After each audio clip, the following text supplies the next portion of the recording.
ஆச்சி பாதாம் ட்ரிங்க். ஆச்சி பாதாம் ட்ரிங்க் ஒன்னு வாங்கினா ஒன்னு ஃப்ரீ. திருப்பதி ஏழுமலையான் கோவிலில் மைசூரு ராஜமாதா பிரம்மோதேவி ஏழுமலையானை தரிசனம் செய்த பிறகு தலா 50 கிலோ எடை வெள்ளியிலான 2 அகண்ட தீபங்களை நன்கொடையாக வழங்கினார்.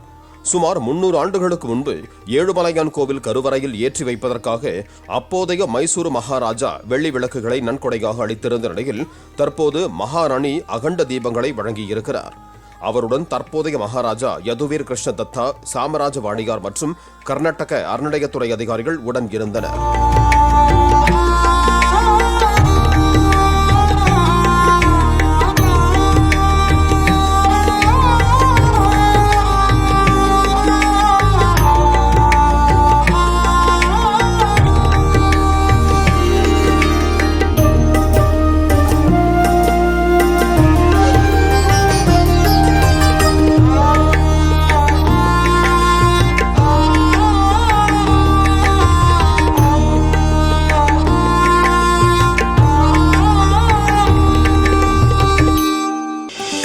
ஆச்சி பாதாம் ட்ரிங்க்.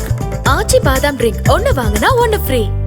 பிளே ஸ்டோர் மற்றும் ஆப் ஸ்டோரில் இருந்து பாலிமர் செயலியை QR கோடு மூலம் பதிவிறக்கம் செய்யுங்கள். செய்திகளை உடனுக்குடன் பெறுங்கள்.